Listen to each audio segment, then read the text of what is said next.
Let's go now. One. Okay, very good. I'm not muted. No, yeah, go down here to speaker. Click on the caret. Let's wait. Same as Can you guys hear me? Yes, we can. Oh, Yeah. okay. Really Oh, quiet. everyone's quiet. Yeah. I'm not. Don't be so quiet. Caveman. What's up? Hey, Oh, man, see we're- what you we're were about to live. do. Awesome. And now I'm on this side. Jeez. He's everywhere. This is omnipresent games. And now I'm on this side. I thought you guys were about to start freestyling or something. Boom. We got it. We could do that. What's up, everybody? How is everyone doing? We have just We are What are you using, guys coming from happy hour? Patrick's already asking a question, Patrick with a K. We were using Restream dot, I think it's IO. yeah, it's Stream.io. It allows you to send to multiple groups as well as YouTube at the same time. So pretty good. It was pretty cheap. I think it was $20 a month or something. so we just finished a 2-day event. We're in Orlando, Florida. And it was kind of like an event for SaaS companies, but it's a lot of content that can be applied no matter what your business model is, and a ton of really high level people, which is awesome. Like it was a cool event. So we're gonna keep it kind of short. We've had a long few days of talking to people and just like fire hose, trying to absorb as much information as we could. But we wanted to come in here and share some of our big takeaways. So we each have kind of got our notes of the things that we got from the event that we want to share with you guys. But before we get into that, as always, let's start off with some wins. Who's got some wins? Michael Whipple, it's good to see you on the call, man. Neil, Michael, I know that you're, I think you had some like commitment that just wrapped up, right? So are you going to be hanging out with us on the calls? No, actually, so I usually go to church on Wednesday nights, actually, but we got a sick family, so we're home today. So I thought I'd hop on. It's cool, man. Thanks Well, for joining us. Yeah, it's good to see your face on here, man. Sorry about the sickness. I hope everything's okay. Yeah, it's all good. Thank you. Yeah, you're welcome. Got Will. What's up, man? How are you? Lenny, Devin. What's up, brother? Anyone got some wins for us? Patrick, I got a thing where I've hooked up with some people in our group, some really good guys that we've helped each other in a few things. Yeah. And a shout out to Lou Lamedica too, by the way. Love And he- Lou. Yeah. Yeah, he's awesome. But me and him go back. We're into the music together. So I knew he was in Northern Virginia. I had a client up there, filled them up. I needed someone else. He got me in this group that he's in. I found a couple of clients. So shout out to Lou. Yeah. New clients. That's That's definitely what I what. like about this group. Everybody helps one another. If anybody needs, I've helped some people. We go back and forth. Yeah. Yeah. One of the things I wanted to get into is like, there's a post that went in here I think it was yesterday. We were at the event, so it's hard for us to kind of moderate things and kind of like on the fence because there's like some value in the post, but there's a lot of negativity in it. And I just, as like some housekeeping, just not going to tolerate that in this group. I know that that's like something that can bring down other groups, but this group is all about helping in community, supporting each other. We can have disagreements on things, which is kind of like, I don't want to stop that from happening, but they need to be done in a respectful way. And there were some things in there that weren't respectful. So just as a house cleaning, whether you guys are watching this live in Facebook or a replay, that's not the vibe we're going for. And, too many of those things will get you kicked out of this group.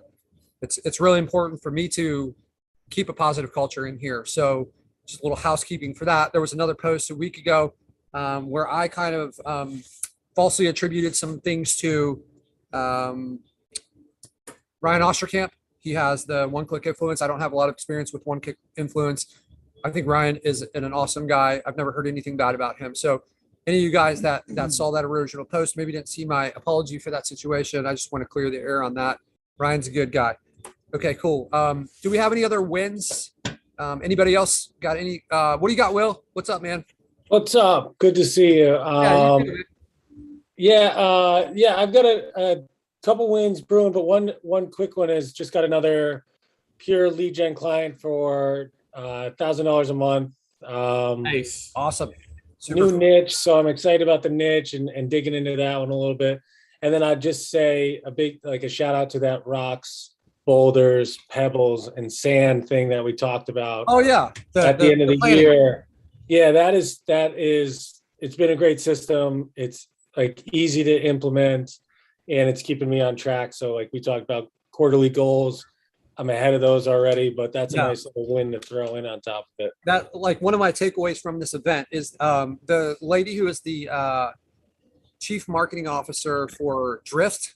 You guys have used Drift. It's like a chat program. She was actually like, I don't know what she was at. She was a big, I think she was part of the C-suite at Salesforce for a little while. She spoke this morning and she talked a lot about this planning, right? So like, obviously like, I think Salesforce is you probably know better. Are they Fortune 100? Like, Yeah, they're big. maybe like Fortune 20. I don't know.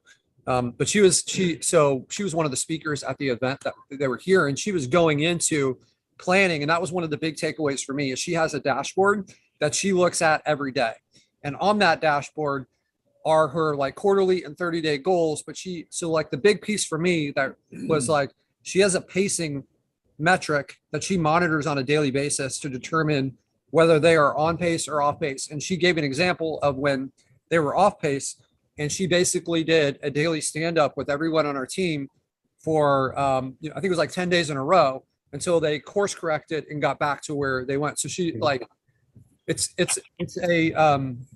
an example of, hey, we've got a goal and being off pace is not acceptable, and I'm going to take immediate action to fix that and kind of correct the ship. And this is obviously one of the biggest, most successful businesses in the world.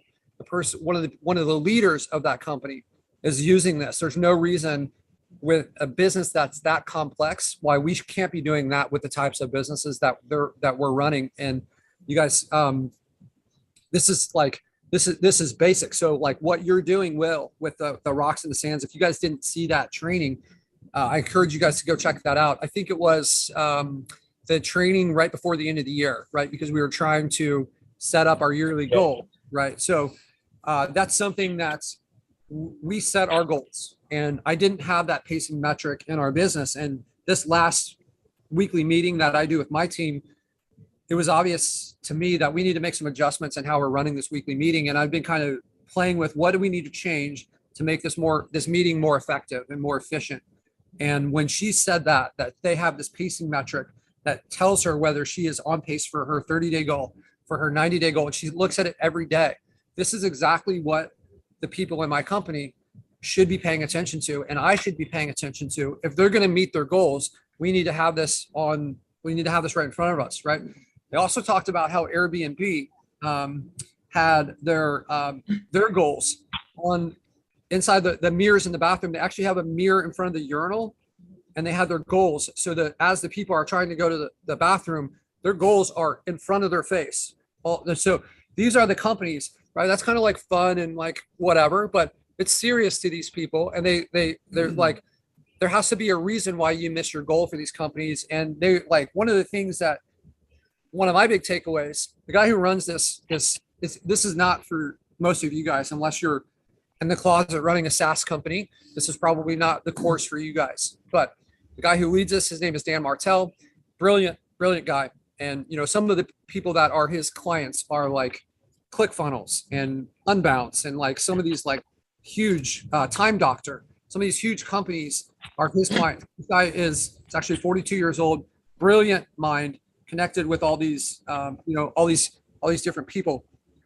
And he was saying, he has pushed this, and I've heard him push this in the past, is this like, don't create the culture of failure for your team, right? Don't train them that it's okay to fail, right? And by not having your team stick to the things that we have agreed are our goals and not monitoring them, and then they miss it, then you're teaching them that it's okay to fail. So that was one of the big takeaways for me, is like, we've set our goals, and like my team is like building their weekly goals and stuff based on what they had set for the quarter, for the year, this type of thing. But we don't have the metrics in their face. And like, I think without them, there's a really high chance that we're going to fail. And, you know, when you don't build a system or a culture where it's not okay to fail, then your results are going to suffer. And it's just like, you're never going to get to where you planned to, what your goals were. So that was, for me, one of the big takeaways from this week. But congrats, Will. I'm so happy that you're using this. I know where you were before. We've been on a few calls. We did that coaching call, right? I think we did the coaching call right before the rocks and sand. So it's kind of like a 1-2 punch, right? So exactly, yeah. And I mean, I've even brought that into my professional life and used that. And these little, like, you know, linear and non-linear type of goals and metrics that you track. Yeah, it's like, to what you just said adds on to that perfectly. But even that, those two things that we talked about have been really helpful in the, what has it been, 75 days, 60 days since we started that? Right. That's cool, man. Are you on pace? Ahead. At a pace. Nice, Yep. man. Awesome.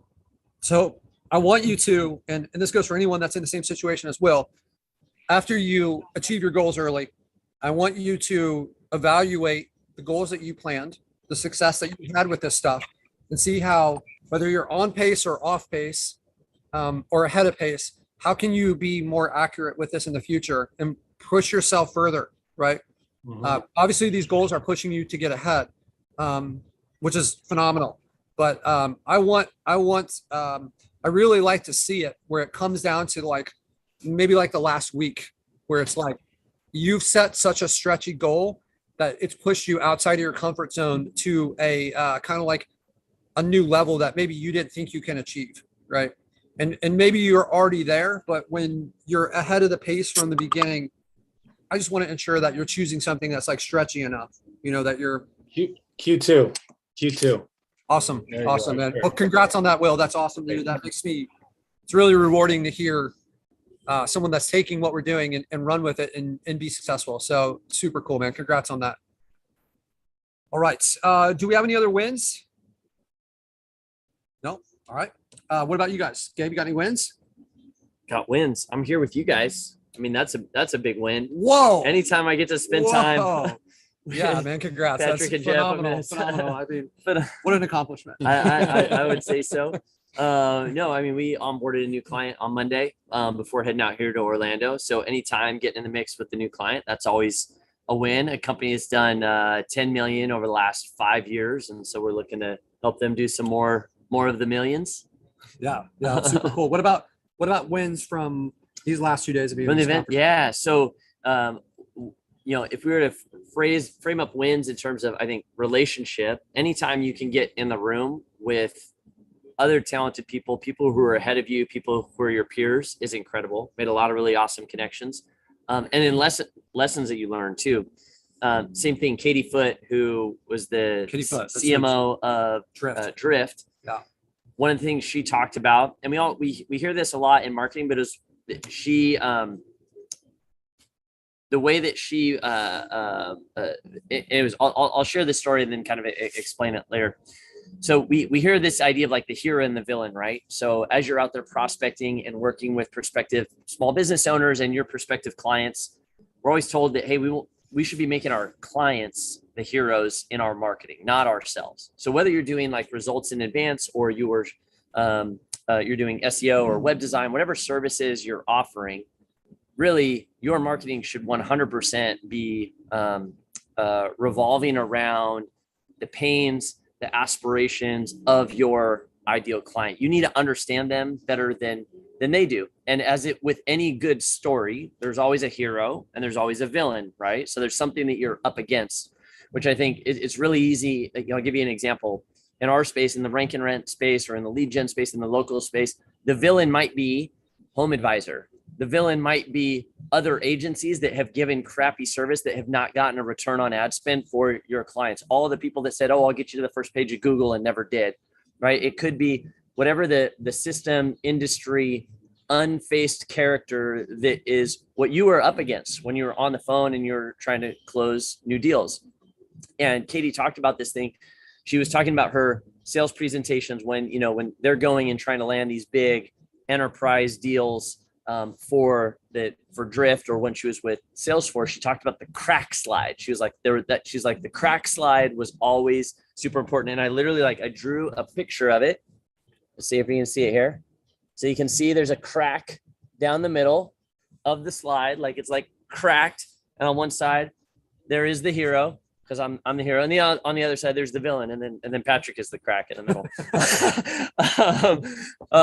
In all actuality, Jeff would be the hero in this situation. But this idea of, as you're talking with someone, you kind of want to put your arm around the customer, be like, hey, I'm on your side. We are both up against this villain, right? Which a lot of times, if you can paint the picture of what the small business owner is up against, you're going to have a whole lot easier time of winning their trust. So hey, I'm on your side to go and beat this villain. And you make them the hero in that story. Hey, let me show you how you can beat Home Advisor. Here's how you can beat the big box stores that are trying to compete, that can outspend you. Here's how you can do that, and I can help you do that. So that was it. That was a huge takeaway. Right. I think this is for more information on this mindset. I think there's a really good book called The Art of Storytelling. Yep. Right? Yeah. Story Brand by Donald Miller. Donald Miller. Yeah. So that was awesome. What about you, Jeff? Well, the win, I guess, would definitely be being here, and breaking bread with other SaaS company owners and founders. I mean, it's just a whole different world of people who have created real companies with, potentially hundreds, thousands of users, potentially multiple companies under their belts, multiple exits and things like that. It's just a whole different category of business owners in the room, and people who are just really creative thinkers, really skilled, and bringing things together in very different, innovative ways to create value in the market. And I think that's amazing. And just to be around that level of people for the period of time that we have been, and really hearing their stories, and just understanding and recognizing the value that all of us have with the experience that we have, and to put those things together. They had a speaker yesterday, Ron Friedman, who was talking about pattern recognition. And, we're kind of wired for pattern recognition, but the way the innovators are doing it is they're pattern recognizing in various different industries, or across different verticals of all different types, or just ideas in general, and pulling them all together in a unique way to create value in the marketplace. And I was telling Patrick that a few years ago, when I was sort of transitioning careers before I even got in lead gen. I was really looking, I've always been sort of future minded, and I was looking at a lot of the technological advances that were coming into play. And I have a Trello board that had different types of technology categories, and then specifics under each one, and that linked to different maybe things that I had experienced, or my knowledge in each one of those. And I could see it in a visual representation, because I was literally, intentionally teeing that up so I could see how these things were fitting together going forward. And that's I've always, I think, been way ahead of my market when I'm sort of the way my brain works, and the way that I creatively innovate.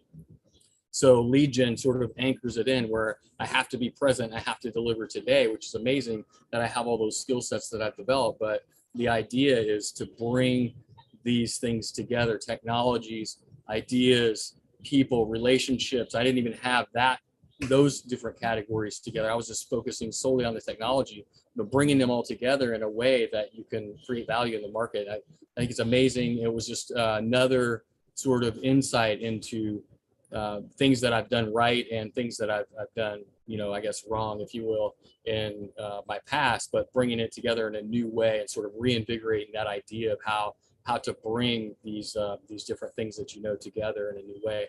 So that's amazing. And the other thing that really stuck out to me was this concept of JFDI. If you guys, anybody know what JFDI is? Anyone, type it in the chat if you know what JFDI stands for. So the guy who runs this, Dan Martell, it's actually his license plate says JFDI, and so it stands for just fucking do it. Yeah. So hearing somebody at Dan's level, like having that as sort of like his mantra is like, yeah, I mean, I've been talking about mindset and doing my mindset Mondays and things like that. And the reason that I'm focused on that specific thing right now is because I'm recognizing that I've put in so much work over the last several years to change my mindset. I used to be very fear-based. I used to be very scarcity mindset, like money, like it's all scarcity. And I was programmed that way, and it took a lot to overcome that. And now I'm really starting to reap the rewards of that. And so this JFDI concept is another way that you can reprogram literally your mind, so that if you say that enough times, the next time something comes up that maybe is something that you would normally procrastinate, or something that you don't really want to do, it's not the thing that you really want to be doing, that JFDI comes in your mind. You're like, yeah, I just fucking do it. That's what winners do. That's what people who are actually succeeding do. They just fucking do it. So I'm just gonna fucking do it. So that's another way to kind of like anchor in and change your mindset. So I think that's amazing. And then the other sort of bigger takeaway for me was that, here in the SaaS Academy, you think, oh, I'm going to grow a company and I'm going to exit, I'm going to sell it, I'm going to have some big exit and get a big chunk of change. I talked to several people in the room that they've had an exit and they sat on the beach for a year and twiddled their thumbs, and then they're like, they want to get back in the game, right? They have no purpose, they have no real impact that they're making in the world, and so they get bored very quickly. And I think I could see that's true for any of us standing here, is that exit sounds great, big chunk of change sounds great, but sitting around doesn't sound fun to me. I kind of like have accepted the fact that I'm sort of a workaholic, and I'm living with that and really maximizing the benefit of that, because I love what I do, and I love the things that we can create together in this space. And so I've accepted that and recognized that even if I had an exit, I'd be bored, right? So I'm just going to start over, and then, well, who do I want to find? I want to find somebody else who I trust, like Patrick. I want to find somebody else who's creative and who can implement, who can execute. It's Patrick. Like, it's like, why would I need to exit right now? And I think a lot of these people are recognizing that they would rather just continue building on the business model that they've set the foundation for, rather than exit. So it's like a shift of mindset, because everybody seems to gravitate towards this idea that you're just let's create a company and sell it for a bunch of money and then go buy a sailboat. But why don't we just continue to build the company and go buy a sailboat and have more time for ourselves, So those are really the three big takeaways for me.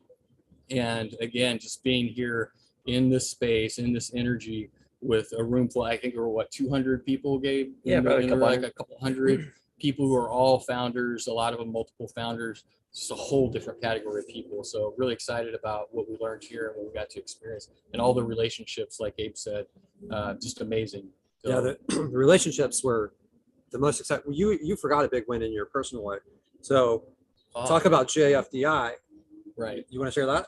Well, yeah. I mean, I posted in the groups about it. If you guys saw the videos, is that I actually did the skydiving last weekend, which was amazing.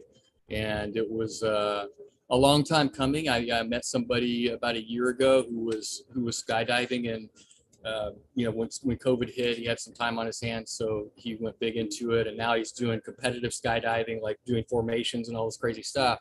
But when I met him, I asked him a couple of questions about it. I didn't have this burning desire to go skydiving. It wasn't something that I ever necessarily wanted to do. It wasn't anything that I necessarily said I wouldn't do.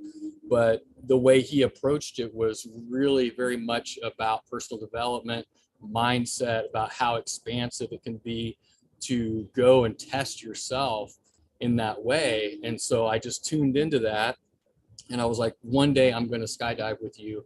And, it was literally over a year. I think I met him in December of last year. Like 14 months later, it's just a great example of setting an intention and, seeing it realized in real time, despite all of the things that have happened in the last, time since I met him, and all of the things that could have gone and set me off track, or that I could have just forgot about it or whatever. It's like I just kept that intention going. And again, back to mindset, it's like, you know, what you say, what you speak into the world, what you think into the world, it's like you can make it a reality.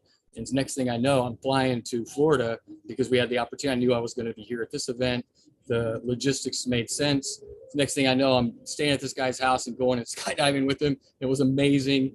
I really feel like it was, you know, I held center very well, is the way I put it, is that I didn't freak out at all. And a couple of people in the skydiving space, you know, mentioned that most people who come in for their first dive, they get really amped up, and then as soon as the dive's over, they like crash down. Like I was like even Steven the whole time, emotionally, mentally very stable, because I've learned how to handle stress at a very high level due to a lot of personal challenges that I've been through.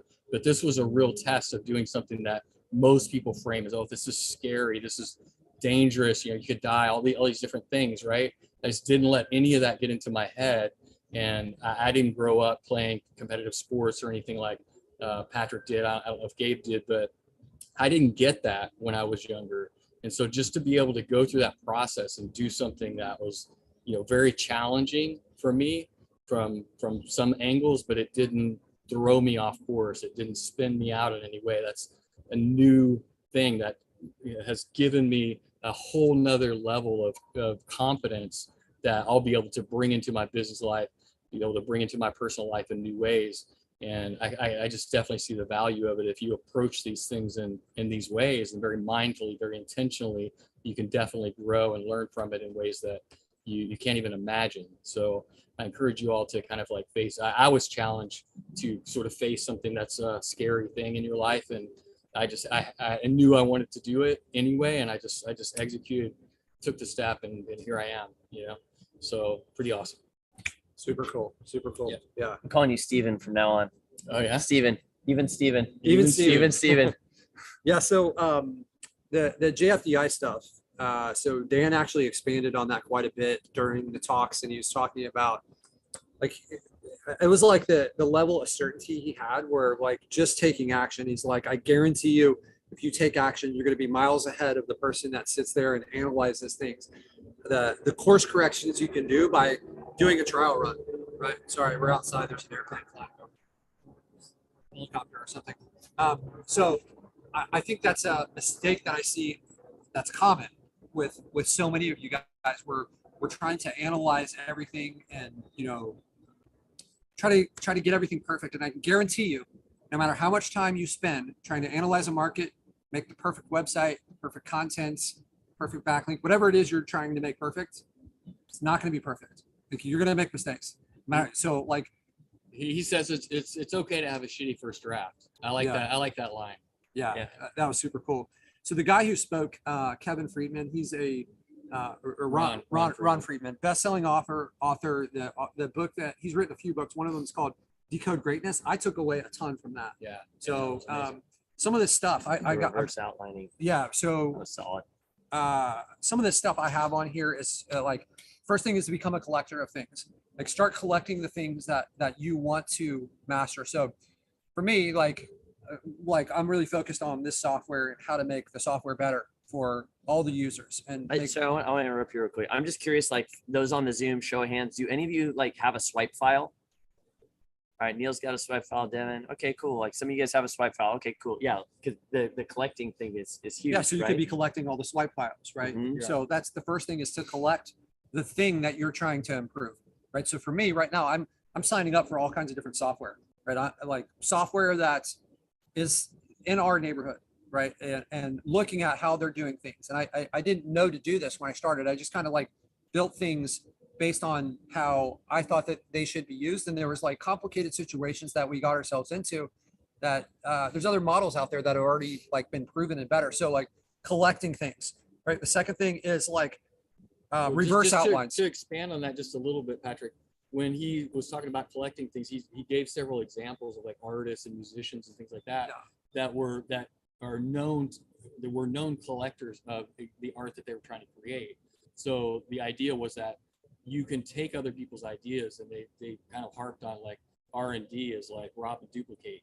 You know, it's not that you're copying word for word or piece by piece, but you're taking ideas, different ideas, like the best of the best from each different angle that you see or that you're exposed to. And the more that you're exposed to, the more of those angles that you're able to bring in and put together in a new way. So I think like Picasso was big on that, but I can't remember the exact examples that he gave. I got one of the, yeah. One of the It examples. was really awesome to hear that. Yeah, that guy was great. You guys, that's a book. I mean, we were here, so they gave everyone here a copy of the book, but I was like, I actually had it in my cart by the end of the speech where I'm like, I'm buying this thing. But he gave this example where it was talking about like deconstructing. So like the way to greatness is to kind of like deconstruct other successful, people, other successful ventures. So he gave this example where they did this like study. The study was basically, there was like two groups of people and they were going to create art for 3 days. So the first group of people, they're just going to create art day 1, day 2, and day 3. And then at the end, they're going to compare to see where there's more creativity. The second group of people, they're going to create work on day 1, and on day 2, they're going to take the best work that's available and they're going to copy it and try to reconstruct that work. And on day 3, they're going to create work again. Unique art. Yeah. Unique, like, right? So they're going to create unique art. So they compared the level of creativity on day 3 between the two different groups. And the ones that had copied on day 2 blew the other ones out of the water. And the reasoning was that when you're going through this process and you're copying the greats, you're forced to kind of like evaluate how they did it, why they did it. And the level of comprehension on something goes way up. So then when you try to take that skill, you have a higher level of mastery. And then when you go to try to apply it to your own stuff, the work was not at all in common with the stuff that they had copied. That wasn't what it was, but they had reached, by deconstructing some of the best art, they had reached this like way higher level of competence and comprehension to, they had learned skills, right? So that was one of the big things. And another thing was reverse outlining. So basically you can go through and you can look at, maybe the best ranking lead gen websites in your area.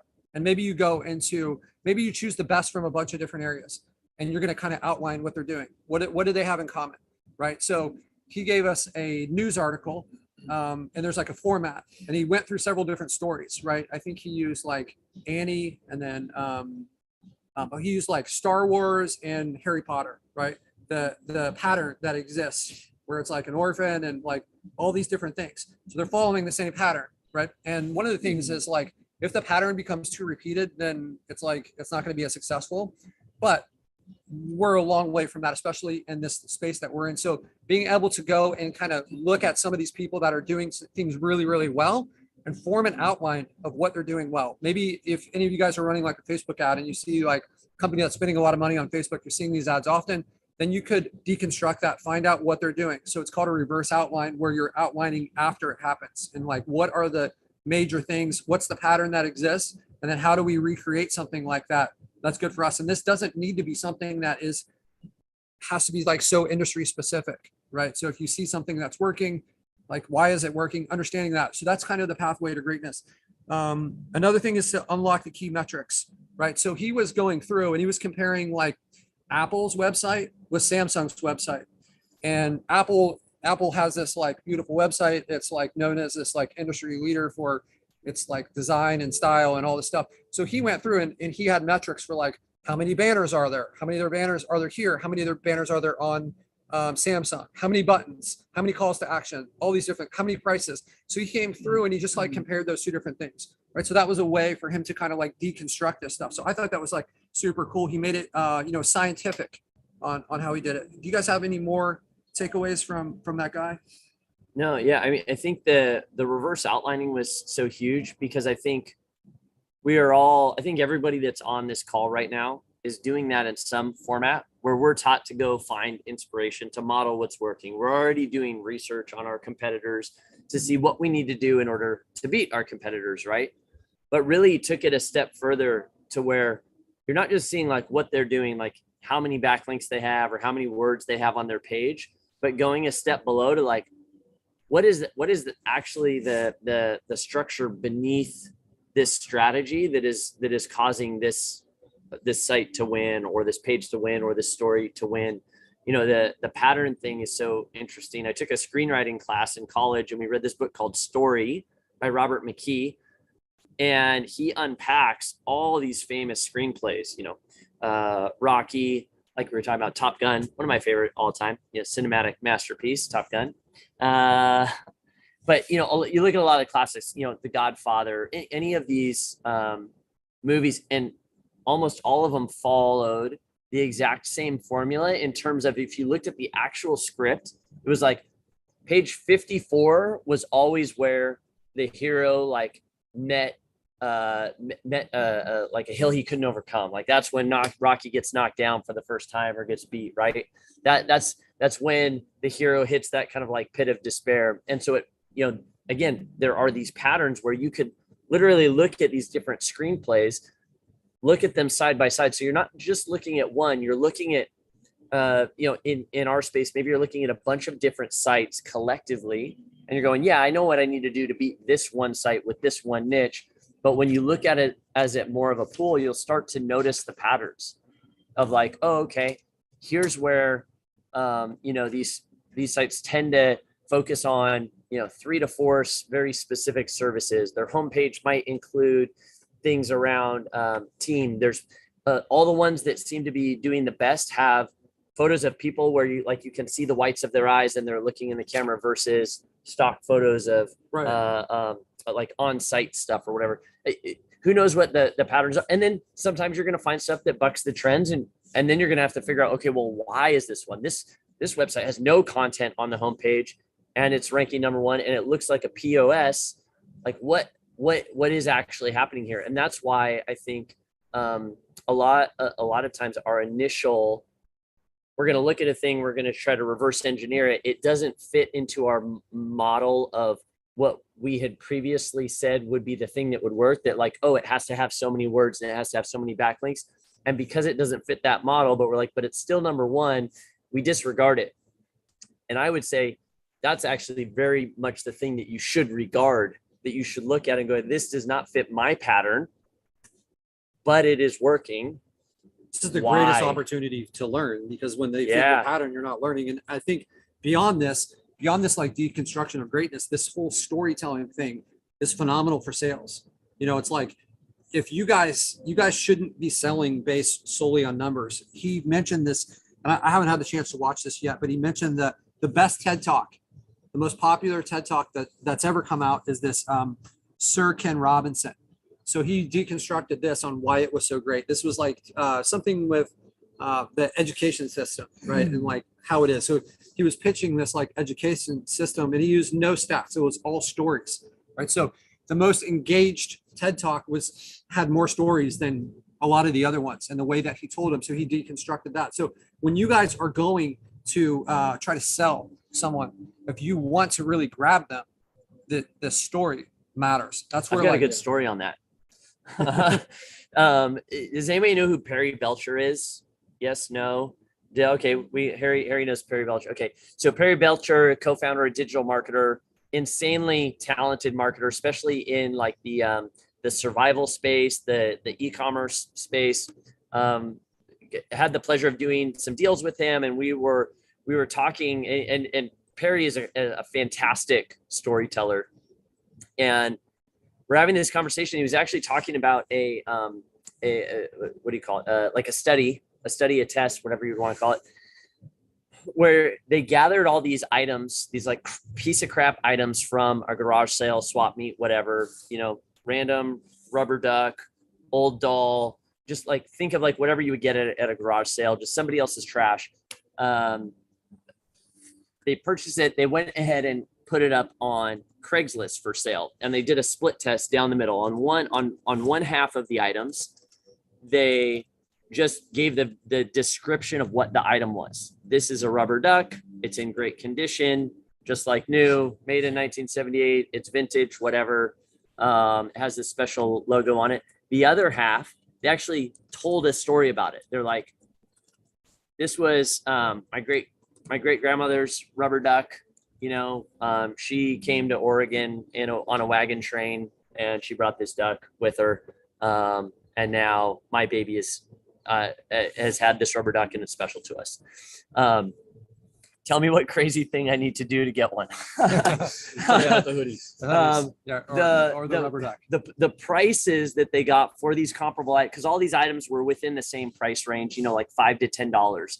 They got like 5x the price on the items, same exact items, the ones that had the story in them. And that's why telling the ability to communicate a story when you're on the phone with a prospect, even when you're writing the content on your lead gen site, you can phone it in, you can use AI, you can whatever, you know, to spin up these sites that are going to generate leads for your clients. But at the end of the day, the goal is eventually to connect with the human being who's going to place a phone call, who's going to buy some kind of a service. And now I'm not saying you need to go and talk about how my grandma started this business and I'm you know, doing concrete countertops and we've been, you know, in business forever. Don't fabricate something that's not there, but you need to understand the story of what is important to that customer, which I think might be a good transition into this idea that we talked about a lot this week, which was it pain, the PAS flow, PAS, pain, aspirate, or pain, agitate, solution. Yeah. So this idea of, if you can understand, again, most of us, we all know not to go and say, hey, I'll get you on the first page of Google. We know that, but a lot of us still resort to like, hey, I can help you get leads. You're only going to have to pay for performance. That's still kind of phoning it in a little bit, where you're talking about what you're actually going to be, maybe the feature, the thing that you are going to be selling your customer. Where what's more important is to understand, like, what is the actual existing pain in their business right now. I know for a lot of you, what you're up against is the fact that you are trying to close somebody who has paid 2 or 3 or 4 other marketers or agencies or freelancers who have not gotten them a return on their ad spend. And now, like, you're up against, like, that is the pain that you're up against. So to have the ability to go in and explore that, to be able to agitate it and understand it deeper than even they do, is going to be incredibly important. And understanding it both, where was that little drawing that we had? We were talking about like above and below. Oh yeah. So there was this idea that we talked about, this idea of frustrations and fears when it comes to pain. So the business owners that we all serve, they have some very specific frustrations. The frustrations are the surface level things, the things that they might talk about with their team. They might talk about with their spouses about maybe even the only things that they really recognize. It could be things like, you know, leads are slowing down now. Now, you know, some big box store, some franchise came into the neighborhood and we're not getting as much business. That's the frustration. So you need to be aware of what those things are, the very like practical surface level. What are the frustrations of my potential client? But then below that, kind of like deeper than that, are really the fears, which are, those are, how is this actually going to affect me, the entrepreneur, the things I'm probably not going to talk to my team about, the things that keep me awake at night. They're like, shoot, if lead flow continues at this rate, I'm not going to be able to make payroll. I'm going to have to cut my nephew who's been working with me, and I'm going to have to like lay off family, or I'm going to have to shut down the business. I'm going to have to put my tail between my legs. I took this business over from my family, and now I'm going to have to be the one who it ends with. Did you guys know that I think something like 96% of businesses that go out of business, the way that they go out of business is by shutting their doors. It's not by an exit. It's not by a sale. It's literally just like turning off the lights. 96% of businesses that or business owners that transition, that's how they go out of business. That's a very real fear for a lot of business owners, especially in a time such as now. Especially if you're dealing with someone who's, whether it's brand new and it's like they risked it, they realized they wanted to be in charge of their own fate. Now COVID happened and they're going to go start their own business, or they inherited it from family. So you have to understand, again, yes, what are the very practical, I'm not getting as many calls as I used to get.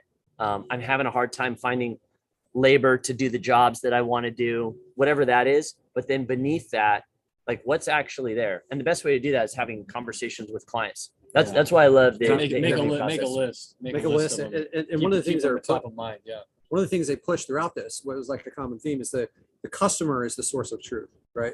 So like you guys, the part of the keys of what Gabe is explaining here is this frustrations is it's good to be aware of it because you want to understand your customer, but the way that you sell is not going to be based on the frustration. That's them with their head is the frustrations. What is going to sell them is when you go after their heart, right? And their heart is like, hey, they may have to go get a job, right? Or they may have to like fire their nephew, right? So like, this is where the sales are going to happen is people are going to kind of like mentally justify things based on like, this kind of surface level thing, but they're going to make the buying decision based on emotions. So you need to go a layer deeper and really understand the thing that scares them and like get in touch with that. Let them know that you understand what they're going through, what their fears are, because that's going to set you apart from all these other people that are trying to sell the same service. Is if you can like speak to them and like if they're like, oh, this person really knows me. This is like exactly what I'm going through. How different is that from like, hey, my name's Patrick. I'm going to get you on the front page. You're going to have like all these leads and stuff. It's like, you're going to love it. It's going to be great. Like that's completely different than, hey, are you worried about potentially going out of business because of the lead quality or like something like this? Do you have employees that you're going to have to let go? What is your life going to look like 6 months from now if you continue to have this problem? Right. So I love this question. One of them was, why is this still a problem for you? Yeah, that's the agitation. Oh, so You go good. pain agitation. So you solution. expose- That's how you yeah. agitate it. So first you have to identify the pain, right? And you point this out to them. And then the agitation is like, it's Why is this still a problem for you? And then they answer and they're like, well, we've tried so many things. Like I'm already so busy, or I tried paying someone to do that. They'll open up to you even more. Yeah, absolutely. And then you're the solution, right? You're offering the solution. How are you going to be different? How are you going to provide this stuff? So yeah, those were awesome. The customer being the source of truth was phenomenal. Mm-hmm. One of the takeaways I have is the webinar stuff. I'm going to not go too deep in that, but I want to give you guys a structure on how to build a webinar for the people that you're trying to pitch, how to build like a winning webinar, take these people in here and then kind of like move them into being, clients. Yeah. So, cool. One other thing that was a takeaway for me was just, we kind of touched a little bit on relationships, but just being in a room of 200 other founders and people who are doing amazing things and creating things from, basically scratch, is that, you find people who have a lot of crossover with what you do. Not a lot of crossover, but a lot of potential, partnership, venture type of things where when you do see the fit, it could be really beneficial for both sides of the equation. And getting in a room like this really gives you a lot of opportunity to connect with people like that, where they have something amazing and it's something that you don't do directly, and it definitely helps both sides of the equation. I think is awesome. So that's also a huge takeaway. Yeah, this group, guys, there's just based on the price tag to get into this group, there's no way that you're in this group unless you're a high performer. So looking around with 200 people, and I would say probably 90% of these people are doing more than $1 million a year. And I would probably say more than 50% are doing more than like $4 or $5 million a year. There is a lot of things that they have in common. And, when we go back to deconstructing success, like you look around the people in the room, they were like all in shape, right? They were almost all of them were fit, right? They're all reading books. They're all like, have this mindset of like self-improvement. There's just so many things that they have in common. And that's not just like some random coincidence that these like 200 people all have these types of things in common. They're open to helping. They're very giving towards like helping other people and like sharing this stuff. So, there's this idea of kind of like, you're not going to make these transitions if you don't fit that mold. And I didn't always either. There like, whoever you are and where you are now, you are exactly where you deserve to be for the most part. I mean, there could be some like crazy exceptions, but you are at the spot that is an average of your decisions, right? So if you were doing really well and maybe something happened, like maybe the crash happened or whatever it was, and you lost things. Well, that was a decision that positioned you where you weren't diversified. There's people that survived the crash or all these different things, whatever it is, you're an average of your decisions, and whoever you are is where you deserve to be. And the changes that you make and the self-improvement stuff that you do, the books you read, all these different things are going to change you to the person that you need to be to get to the next level, right? So I am not like getting to our first like 7-figure year is not the same thing that's going to give me to my first 8-figure year, right? I'm not the person that I need to be to get there, but we're putting in the effort to try to level up and have the potential to have a year like that. And, you know, being around the people like this was phenomenal. Like we were in that other group and there's a lot of really high level people in there, but I didn't realize what we were getting. You know, I kind of like assumed, but to get here and to kind of be like, yeah, it's a different crowd, that's for sure. We're talking about referencing traffic and funnels in Nashville. There's a lot of really smart people there, and people are doing amazing things there. But being in a place where there's founders that are creating products and not just like coaching programs and things like this, it's a different category, it's a different mindset, it's a different level of people in the room here. So it's amazing. Yeah. So I mean, some of these guys are, you know, hey, we did our first level of funding and we raised $15 million. And I took part of this money and then I created a new company in Dubai. And it's like, this guy's younger than me. You know, he's 35 years old. And I'm just like, holy cow. It's person after person. You're hearing these stories and no one's talking down to you, right? There was actually a couple people that were in this group where I was like, you know, I don't ever want to talk to that person again. But for the most part, everyone was like really There's a like couple in every group. Right? Yeah, that's why they're dropping me off down at the Jack in the Box after That's this. why he doesn't have the LeadSnap yeah, pudding. exactly. That's Right? why. Yeah, no logo, no logo on this one. Yeah, I'm right there with you, Spencer. Yeah, was it Spencer that wanted it? Yeah, Yeah, it and was who else wanted it? Somebody else wanted it. So these yeah. you guys, yeah, Yeah. we're kind of like doing Order two, and then just I'll send you the check. I'll Venmo you. You're gonna upsell that. You're gonna be grateful you waited till the next round, Spencer. Yeah, we're talking about Lululemon. We're going to the higher. We had to get some quick stuff out. We're gonna level up. They're gonna be Gucci, Yeah. jogger hoodie. Yeah, it's good.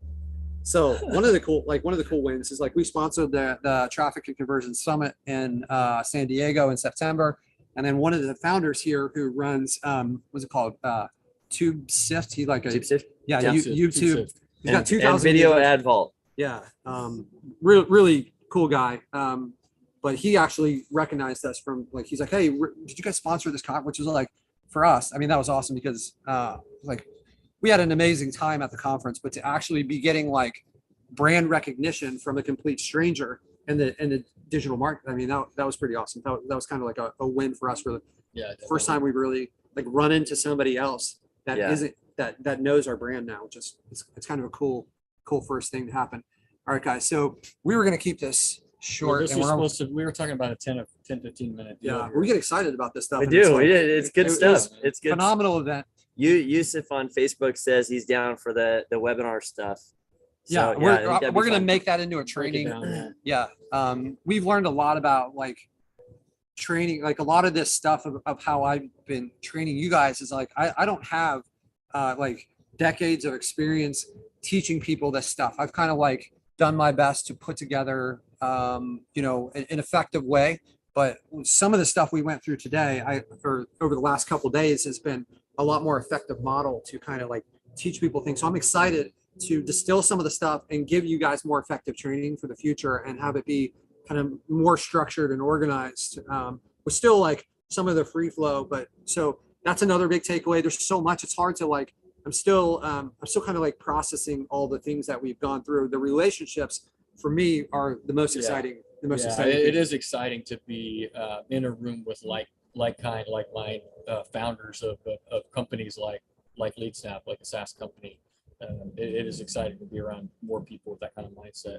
And I had one more lesson. Dave, what's the name of this hotel? The Hilton Hyatt Regency We're Lake somewhere Buena like Vista Hilton. The There's Hilton Hyatt. like 3 Hilton Lake Buena Vistas. Okay, that's an important lesson. Do not order the nachos at the bar wherever this hotel is. We were at. Do not do it. Lake Hilton Buena Vista Orlando. Do not order worst. the nachos. Don't order the nachos. Not worth it. Also, don't park in Disney Springs because that's like what a nightmare that was. All right, guys, we are going to go enjoy our last night together here. I hope you guys got some value from this. We'll get it a little bit more organized and Yeah, Spencer. Yeah. It was more Yeah. like ballpark nachos. Yeah.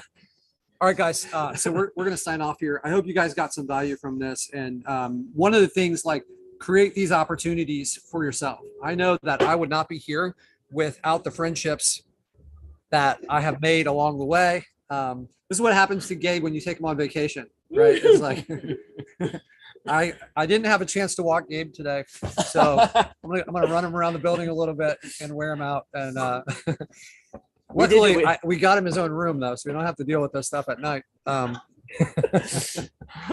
right, you guys have a great week. I hope you guys got some value from this. What I was saying is, like, find these opportunities wherever you guys are, whatever groups you're in. I know that we're going to be putting together some, like, of our own live events so that we can bring you guys and kind of like get us all in the same room and bring in some talent from some of these people that we've had the privilege of creating these relationships with, through whether it be this group or some of our other groups, or other really high level performers that I've had the privilege of creating friendships with. I want to give that to you guys, but until then, seek these opportunities out, because it doesn't have to cost what we paid to get into something like this. There's local groups. You just have to be proactive about finding these. And I mean, it can make a world of difference. I certainly know I would not be where I am without the friendships that helped me along the way with this type of business and other types of business models. So you guys have an awesome week. You guys create some wins. You got 7 days before our next call. I'd love to see you guys crush it with a ton of wins. And everybody stay safe, stay healthy, and we'll talk to you guys soon. Take care, my friends. You're well seen. Have fun, guys. Keep showing up. Michael, I hope your family recovers soon and you don't get whatever sickness they have. All right, we'll see you guys soon. Take care. Yes. Sure.